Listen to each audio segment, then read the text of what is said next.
அறிவாலயத்துக்கு போயிருக்கலாமா? அங்க போயிருக்கலாமா? இருக்கும் போதே நீ ஏற்று பார்க்க மாட்ட. மாநகராட்சி இந்த மேயர் இந்த பில்டிங்ல இந்த கட்டடத்து ரிப்பன் பில்டிங் முன்னாடி என்ன இங்க தானே என்னுடைய அலுவலகம் தானே.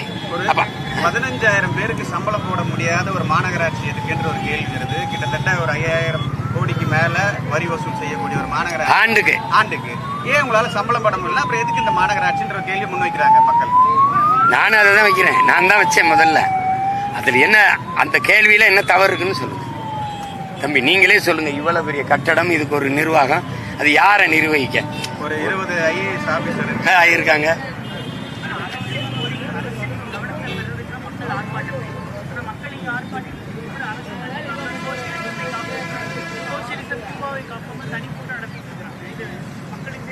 அதுதான் நான் இப்ப கேட்டேன் காலையில. கியூபாவை காப்பாத்து. நீங்களே பாருங்க, நீங்க தான் பேசணும். கியூபாவுக்கு என்ன பிரச்சனை சொல்லுங்க காப்பாத்து. உங்களுக்கு வாக்கு செலுத்தி ஆள வச்ச மக்கள் உன் நாட்டு குடிகளை காப்பாற்ற துப்பு இல்ல, நீ கியூபாவை காப்பாற்ற போறேன்னு பேசுறது. இந்த மாதிரி உலகத்துல ஏதாவது ஒரு பைத்தியக்காரத்தனை இருக்கான்னு பாருங்க. சம்பளம் போடலன்னா இது எப்படி சொல்றது, ஒரு ஊழலை செய்யறதுக்கான முயற்சியா அந்த மக்கள் மீது இல்ல இவங்களுக்கு என்ன இப்படி ஒரு கேள்வியை நீங்க கேக்குறீங்க? முதல் கேள்வி தம்பி, எங்களை உழைக்கும் மக்களை இந்த துப்புரவு பணியாளர்களை தூக்கி முதலாளிக்கு அடமானம் வைக்கிறதுங்கிறதே ஊழல் தானே தம்பி. முதலாளிக்கு நீங்க கொடுக்கறதுல 2,700 கோடியில குறைஞ்சது 1000 கோடிக்கு மேலேயாவது நீங்க எடுப்பீங்கல்ல. இப்ப மாநகராட்சியில 1000 கோடி ஊழல் நடக்குது வருஷத்துக்கு. இது நீங்க 5000 கோடிங்கிற, நீங்க 1000ன்றீங்க. குறைக்கிறீங்க, ரொம்ப குறைக்கிறீங்க.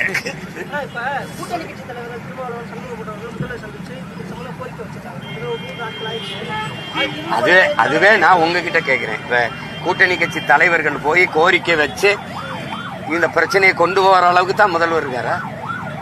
அவருக்கு தெரியாது. இத்தனை ஊடகங்கள் எடுக்கிறீங்க, 10 நாளா இவ்வளவு பெரிய மாநகராட்சி அலுவலகத்துக்கு முன்னாடி இத்தனை 1000 பேர் மக்கள் உட்கார்ந்து போராடுறாங்க. அவர் கவனத்துக்கு போகாது. இவங்க போய் கோரிக்கை வச்சாதான் அவர் கவனத்தில் எடுப்பாரு. அதுதான் நமக்கு இப்ப ஒரு நடவடிக்கை தான் இருக்கு நம்ம கிட்ட இருக்கிறது. 26 தேர்தலில் மக்கள் ஒரு நடவடிக்கை எடுக்கணும்.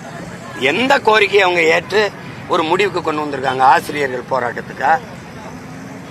எந்த போராட்டத்துக்கு பண்ணிருக்காங்க சொல்லுங்க? போக்குவரத்து தொழிலாளர் போராட்டத்துக்கா? இல்ல வேளாண்குடி மக்கள் முன் வச்ச போராட்டத்துக்கா? உணவுப் பொருளை வாங்கி சேமிச்சு வைக்க ஒரு உணவு கிடங்கு, சேமிப்பு கிடங்கு கட்டித்தான்னு கேட்கிறான். அதை செய்ய முடியல. ஆனா நீ டாஸ்மார்க் சரக்க பாதுகாக்க எப்படி கிடங்கு சேமிப்பு கிடங்குகள் செஞ்சு வச்சிருக்கீங்கன்னு உங்களுக்கு தெரியும். இது ஓரணியில் திரள்வோம்னு உட்கார்ந்துக்கிட்டு அந்த வேலை நல்லா போகுதான்னு பாக்குறாங்க. இங்க மக்கள் குப்பை எங்க ஓரணியில போய் எல்லாரும் குப்பை எழுவோமா?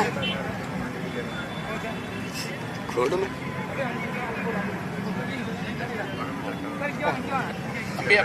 இதை ஒரு முடிவுக்கு கொண்டு வரணும். இல்லைன்னா மக்கள் போராடிட்டு இருக்கிற வரை எங்களுக்கு வேலை, நாங்கள் மக்களோட நின்றுட்டு இருப்போம். அவங்க விட்டுட்டு போனாலும் இதை மிகப்பெரிய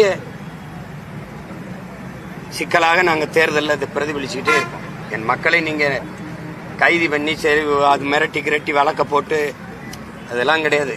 இந்த மாதிரி வேலையெல்லாம் நீங்க மறுபடியும் கைது பண்ணி போட்டு உள்ள போட்டு திருப்பி இறக்கி தானே விடுவேன். மறுபடியும் கூடுவாங்கல்ல. அதனால தனியார் முதலாளிகளுக்கு உழைக்கும் மக்களை உழைப்பை தாரை வார்த்து கொடுக்கறத அரசு கைவிடணும். அவர்கள் உழைப்பு அவர்களுக்கு, நாட்டு மக்களுக்கு அந்த உழைப்புக்கான ஊதியத்தை கொடுத்து பாதுகாக்க வேண்டியது அரசின் கடமை. இல்லைன்னா மாநகராட்சியை தயவு கூர்ந்து கலைச்சி விட்டுருங்க. தங்கச்சி, அரசுக்கு நம்ம கோரிக்கை வச்சு பேசணுங்கிறது ஒன்றும் இல்லை, புதுசாக ஒன்றும் இல்லையே. அந்த கோரிக்கையே அவர் முன் வச்ச கோரிக்கை தான். நாங்கள் ஆட்சிக்கு வந்தால் அது நிறைவேற்றும். 4.5 ஆண்டுகள் பொறுத்து இருந்துதான் நம்ம மக்கள் இப்போ சாலையில் வீதியில் உட்கார்ந்து போராடுறாங்க. மிக மிக நியாயமான கோரிக்கை. உங்களை எடுக்கும்போது தனியார் கூலிகளா எடுத்தீங்களா இல்லை அரசு பணியாளர்களா எடுத்தீங்களா? கேள்வி அதானே. எடுக்கும்போது சரி, இப்போ நம்ம இந்த துப்புரவு பணியாளர்கள் எல்லாரையும் நம்ம தனியாருக்கு கொடுத்துட்றோம், ஒரு முதலாளிக்கு கொடுத்துரும். இந்த கட்டடம் எதுக்கு, இங்க இந்த மாநகராட்சி எதுக்கு, இதனுடைய வேலை என்ன? எதுக்கு இவ்வளவு மாமன்ற உறுப்பினர்கள்? அவர்களுக்கு ஊரக உள்ளாட்சி தேர்தல் எதுக்கு நடக்குது? உள்ளக அமைப்புகளுக்கெல்லாம் எதுக்கு தேர்தல்? அதுக்கு எதுக்கு அவ்வளவு 1000 கோடி செலவழிச்சு தேர்தல்? அவர்களுடைய வேலை தான் என்ன? இந்த துப்புரவு பணியாளர்கள் எல்லாருமே முதலாளிக்கு கூலிக்கு கொடுத்துட்டா, அடமானம் வச்சுட்டா, முதலாளிகிட்ட அடமானம் வச்சுட்டா, இவங்க வேலையெல்லாம் என்ன? இதை கலைச்சிடலாமா? இந்த அமைப்பை கலைச்சிடலாமா? மாநகராட்சிக்கு ஒரு அமைப்பே தேவையில்லையே. அதனுடைய வேலை என்ன? மாசம் 270 கோடி இந்த துப்புரவு பணியாளர்களுக்கு துப்புரவு பணிக்குன்னு ஒதுக்குது. அதுல மாசம் 30,000 சம்பளம் கொடுத்தா கூட நம்ம மக்களுக்கு 70 கோடி தான், 50 கோடி 60 கோடி தான் செலவாகும். மீதி ஒரு கிலோ குப்பைக்கு வந்து நீங்க 12 ரூபா போடுறீங்க. ஒரு கிலோ குப்பை இந்த மக்கள் வச்சிருக்க கோரிக்கையில் ஏதாவது பிழை இருக்கா சொல்லுங்க. ஒரு பொதுவான மக்கள் சொல்லுங்க. நீங்க குப்பை எழுற மக்கள்னு நினைக்கிறீங்க. இது குப்பையான, இது குப்பை எழுற மக்களின் பிரச்சனைன்னு பாக்குறவன் தான் குப்பை. இது எவ்வளவு பெரிய கொடுமை நடக்குது பாருங்க. 15, 16 ஆண்டுகள் 17 ஆண்டுகள் அரசு பணின்னு செஞ்சுக்கிட்டு இருந்த மக்களை நீங்க முதலாளிகளுக்கு கூலிகளா போங்க, அவங்களுக்கு அடமானம் கீழே இருந்து வேலை செய்யுங்கன்னா அந்த முதலாளி கையில இருந்து காசு கொடுத்து எடுப்பாரு. நீங்களே பாருங்க, சென்னையை, தமிழ்நாட்டின் தலைநகர் சென்னையை தூய்மையா வச்சுக்கொள்ளணும்னு ஸ்வீடன் முதலாளிக்கு ஏதாவது வேண்டுதல் இருக்கா? இந்த ராம்கிங்கிற நிறுவனம் எது? யார் அவர்? அவருக்கு சென்னையை துப்புரவா தூய்மையா வச்சுக்கணும்னு எதுவும் வேண்டுதல் இருக்கா? அவருக்கான ஒப்பந்தம் ஒரு மாசத்துக்கு 270 கோடினா 10 மாசத்துக்கு எவ்வளவு வருது? 2700 கோடி. 2700 கோடி நீங்க அவருக்கு கொடுங்க. அவர் இப்ப 23,000 வாங்கிட்டு இருக்க என் மக்களுக்கு 16,000 சம்பளத்துக்கு வாங்குறாரு. நான் மறுத்தா என்னை வெளியேற்றிட்டு வேற ஆளை ஒப்பந்த கூலியா எடுப்பாரு. இல்ல நான் இல்லைன்னா இங்க இருக்கிற பூர்வீகுடி மக்களை எடுத்துட்டு வட இந்தியர்களை குறைஞ்ச கூலி கொண்டாந்து பணியமர்த்தி வேலையை செய்யும். பேச்சுவார்த்தையே இல்லைங்கிறீங்க இந்த மக்களோட. இந்த மக்கள் அதே மாதிரி எங்க ஓட்டுகள் உங்களுக்கு இல்லைன்னு முடிவு எடுத்துட்டா இந்த அதிகாரத்தை நீங்க வந்திருக்க முடியுமா?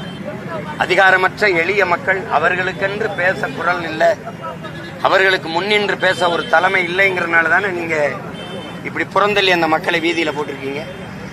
அந்த எளிய மக்களின் வாக்கு, அவங்களின் ஓட்டு தான் உங்களை இவ்வளவு தூரத்தில் உயர்த்தி வச்சிருக்குது, இந்த அதிகாரத்தில் உட்கார வச்சிருக்குங்கிறத நீங்க எப்படி மறந்துட்டு பேசுறீங்க, எப்படி மறந்துட்டு இயங்குறீங்க?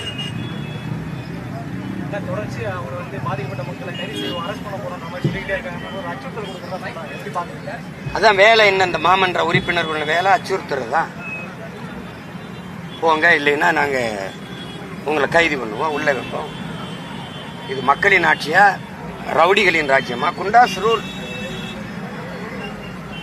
வேற என்னது? வழக்கு வந்து இன்னைக்கு வந்து வந்திருக்கு. ஆனா வந்து அரசு தரப்புல வந்து வாய்தா கேட்டிருக்காங்க. ஆனா இந்த வாய்தா கேட்க வேண்டியது என்ன? நீங்க கொள்கை முடிவு எடுத்துட்டீங்கல்ல, தனியாருக்கு கொடுக்கறது. குப்பை அல்றத கூட தனியார் கொடுத்துருவேன், கக்கூஸ் கழுவுறத தனியார் கொடுத்துருவேன், சாராயம் காய்ச்சி விற்கிறத மட்டும் நீ வச்சுப்ப.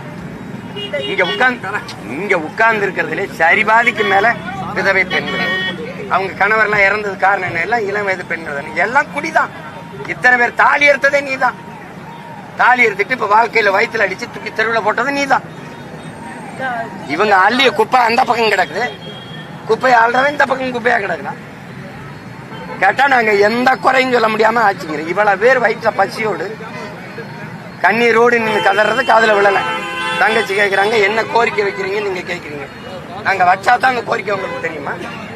இவங்க கோரிக்கை என்னன்னு தெரியாது. இந்த துறை சார்ந்த அமைச்சர் ஏன் வந்து இந்த மக்கள்கிட்ட என்னன்னு கேட்கல? இந்த ஏரியாவில் இருக்கக்கூடிய அமைச்சர் தான் இதை வந்து பேச்சுவார்த்தையில் ஈடுபடுறாரு. பகுதியில் இருக்கக்கூடிய அமைச்சர் துறை சார்ந்த அமைச்சர் இது வரைக்கும் வரல. ஏன் இருக்கக்கூடிய ஒரு 15,000 20,000 பேருக்கு இப்ப அறநிலைத்துறையில அண்ணன் கேட்கிறேன், அறநிலைத்துறையில அந்த பகுதியில் இருக்கிற அமைச்சர் போய் தலையிட்டு அவர் ஏற்பாரான்னு கேட்கிறேன். இவர் தான் பண்றாரு.